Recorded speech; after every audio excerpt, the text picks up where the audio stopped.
When a band is this influential within their genre, it's always interesting to see how people react. Don't ask questions, just consume product and then get excited for next product. But the fanatics can stay mad because it's time to rank the albums of Architects.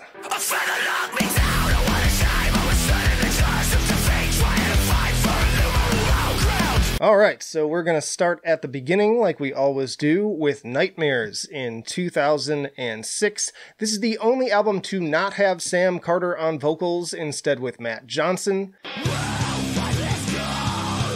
He brings more of like the Bled energy to his vocal delivery, which is actually kind of cool because I really dig the Bled. I wasn't aware of Architects at the time that this came out, but if I had, I definitely would have gobbled it up because it is just so much in the vein of other albums I was listening to at that time, from Norma Jean, The Chariot, Poison the Well, etc. There's also some random Every Time I Die vocals that pop up here and there, and the guitars definitely have a lot of the Dillinger Escape Plan influence. Solid stuff to start with, honestly. I'm gonna give this one a B. Next up is Ruin in 2007. So now we have Sam officially stepping in on vocals, but they are very raw at this point. Like, he does not really sound like the Sam that we know today much at all. If I hadn't known it was him, I would have guessed it was still somebody else.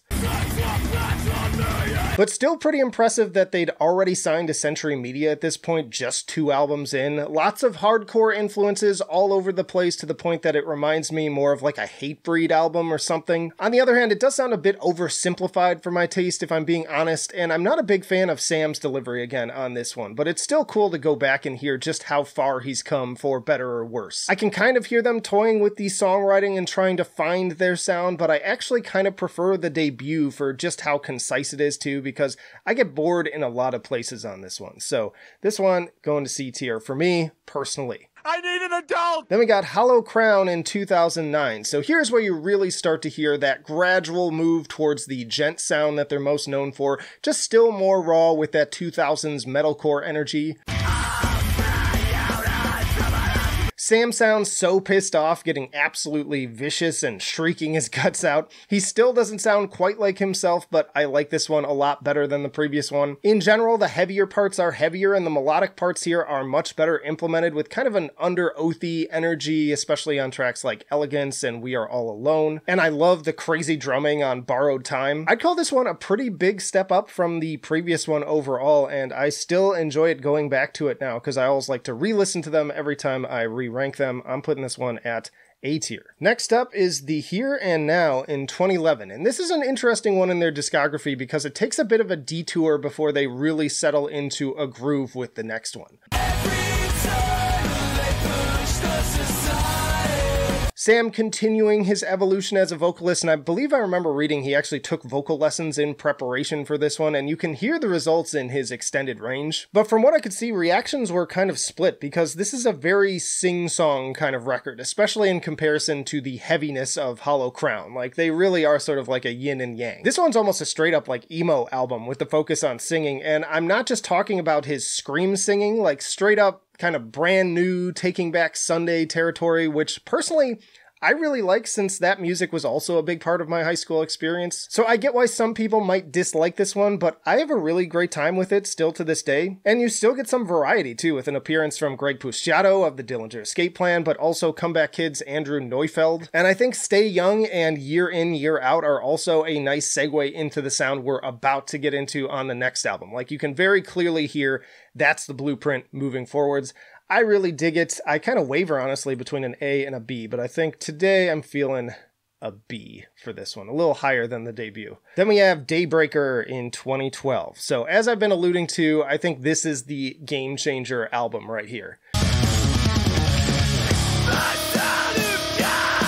After years of lingering in relative obscurity, I feel like their hard work and perseverance really pays off with this one. It's a total culmination of everything that came before. Better mastering of both their blistering and melodic elements, and brimming with equal parts just intensity but also emotion. It's filled with both heart and venom, as corny as that may sound. Love the big dramatic intro, really kind of setting the stage for what's to come. Then Alpha Omega sets the bar high right from the start with both raging verses and a catchy hook. hook for the chorus. These Colors Don't Run is kind of a lame title, but another standout with its hammer-on, pull-off guitar, and foot-tapping beats. I also really enjoyed Daybreak with the alternations of Sam's screams with the various guitar hooks and harmonics. Then that epic build on Even If You Win, You're Still a Rat, and the mathcore headbanging energy of Outsider Heart, which also has some awesome bass work and a feature from Straight From the Path's Drew York. Devil's Island has that sick breakdown. Excellent, very focused record at a pretty fatless 42 minutes. Another one I draw some comparisons to bands like Under Oath and Hopesfall. Perfection. I'm putting this one at S tier. And then as if things couldn't get better from there, we had Lost Forever, Lost Together in 2014. I absolutely love this album, and I'll admit I'm a bit biased since this is where I really jumped on the Architects train, but it also seems to be a fan favorite for most people. God only knows what we were born to burn!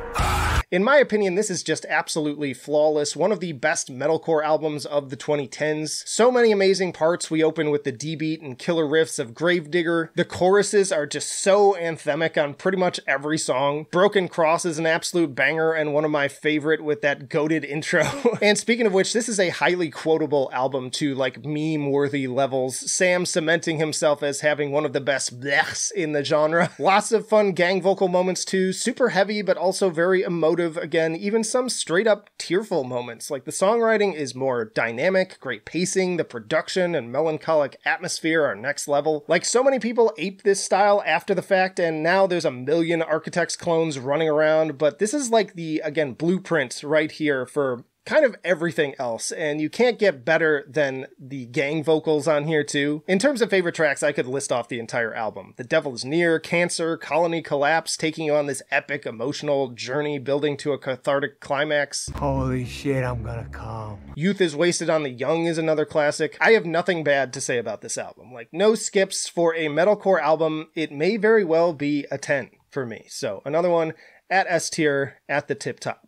Then they follow that up with All Our Gods Have Abandoned Us in 2016. So as far as follow-ups, this is a solid one considering the high expectations coming off of the previous one. And I saw a lot of people love this album too. I've seen many even call it their favorite. I enjoy a lot of it too, as it does feel sort of like a part 2 in how much of a continuation it is of the previous one. If I'm nitpicking though, it's almost similar to A Fault, where I can't avoid making the comparison, and to me it's just not as strong overall. It's no contest as to which one is the superior one. I also don't think it's quite as consistent start to finish, but that aside, there are some real bangers here like Nihilist and Match Made in Heaven. Sam sounds even more pissed on this record, which tracks given that they were going through the legendary Tom Searle slowly succumbing to his cancer diagnosis. Very sad, as I think he was a major driving force behind their sound and just an all-around very talented guy. Gone with the Wind really pulls at your heartstrings, and you can just hear the genuine heartbreak coming through. I've been getting some criticism lately that I seem to think any emotional music is cringe, but this is what I mean when I say a song can be emotional without being generic and corny sounding. More great scream-along vocal break moments like on Downfall, and lots of great groovy riffs too. Again, not as good as Lost Forever, Lost Together in my opinion, but very close, so I'm putting this one at the top of A tier. Next up is Holy Hell in 2018. Now sadly, this is where things start to go a bit sour for me, which is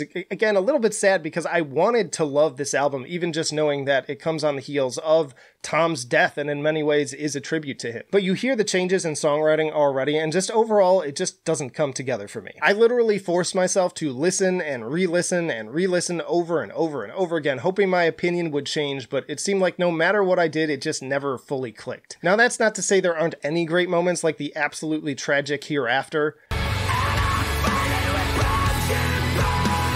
When he gets into the chorus, I think this is one of my favorite Architects lyrics of all time. Just that imagery of like actually physically fighting with broken bones because you can't bear to give up the fight. That honestly gives me goosebumps just thinking about it. So yeah, I love this song and would put it maybe even in their like top 10 songs of all time. I also like Mortal After All with both the guitars and Sam sounding great. Also The Seventh Circle, basically the heavier tracks are the ones I enjoy most. But then the softer tracks, which remember, I don't have an issue with softer songs as evidenced by my opinion of The Here and Now, but Sam's singing is just not doing it for me on this one. Between his delivery and the kind of modern pop sounding production, I can't stand it. It almost sounds auto-tuned in places. The songwriting also feels a bit meandering and unfocused to the point where I just zone out a lot of the time. So yeah, overall, this is one of my least favorite Architects albums, and I know for some that's a very unpopular opinion since a lot of people loved it, but hey, that's the nature of opinions.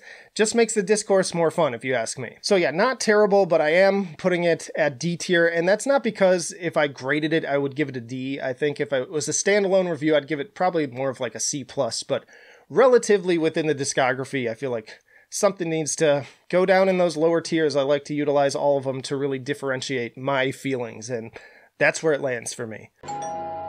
Who is it? Goons. Who? Hired goons. Hired goons?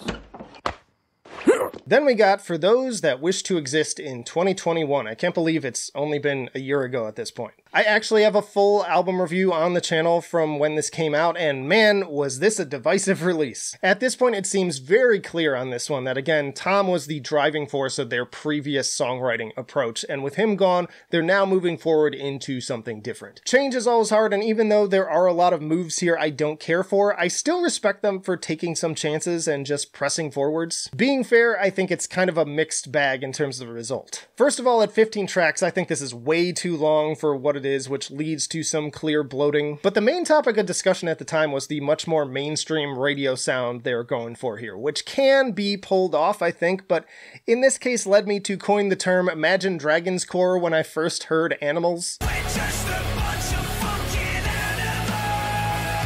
But I'll admit there are some really cool things happening here too, especially with the symphonic elements on Dead Butterflies, which is probably my favorite single with the Carnegie Hall worthy brass and strings. And there's also some lower key bangers here like Black Lungs and Ordinary Extinction and Goliath, which has kind of a Gojira riff for the hook. Demigod is also pretty cool in its own way, and Impermanence has a solid feature from Winston of Parkway Drive. Yeah, it's not as heavy and intense overall as their older stuff, but it's hard to not get wrapped up in some of the atmosphere. Honestly, the only song I kind of hate is Flight Without Feathers. I can also see how this is an opportunity to bring new people into the fold who might have otherwise not listened to the heavier stuff, and then hopefully they'll backtrack after discovering them here. I just miss the riffs and Sam's intensity, and I know he still has some of it in there because he guested on that Spirit Box Yellow Jacket song this same year, and that track slaps. So yeah, this album would be really easy for me to hate on for the content, for the memes, but I keep it honest, and ultimately I think it's just okay. It's bloated, it's a bit overambitious and lacking in the qualities I most enjoy from the band, why I come to them. But taken on its own, it's far from terrible. I at least think it's honestly better than Holy Hell, which some people are gonna really grasp their pearls for that one. Oh, won't somebody please think of the children? I'm gonna put it at C tier, and honestly cut 5 of the worst tracks on here, and it might even become a B. And that brings us to the classic symptoms of a broken spirit in 2022.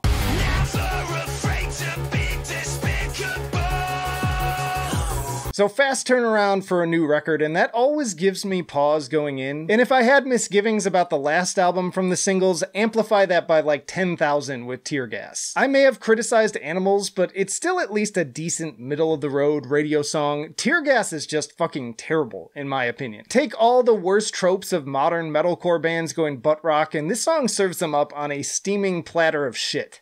Everyone in this room is now dumber for having listened to it. I award you no points, and may God have mercy on your soul. A step back even from the last album, and by far the worst song I have ever heard from Architects, period. Okay, a simple wrong would have done just fine, but Personally, I didn't care much either for Deepfake or When We Were Young, although the latter is definitely the better of the two. But a new moral low ground brought some of that old energy I was looking for and put me back on the fence as to which way this one would go.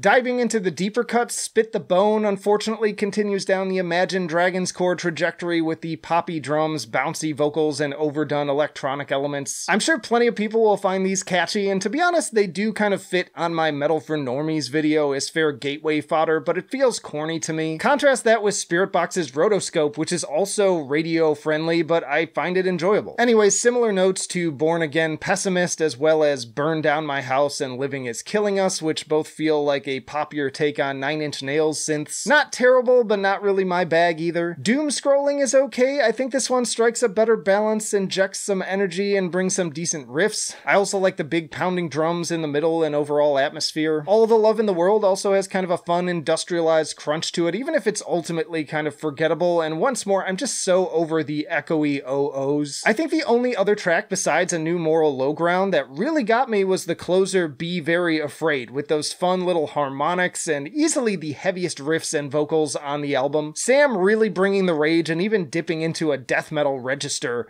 More of this, please. So as usual, it's not without a few standout moments, but as a whole, once again, I'm pretty unenthusiastic. Maybe I'm just fatigued from all the doom and gloom, but a lot of this album just comes off as kind of mopey rather than impactful. If I were giving it a letter grade for a review, it would probably be like a C or C+, but within the context of their discography, this one ends up being pretty squarely towards the bottom again at D tier. Y'all check out this playlist for plenty more metalcore tier lists and videos, and let me know down in the comments, what did you think? We don't always have to agree, my word is not the final one, but that'll do it for now. Flight of Icarus signing off. I will see you in the trenches.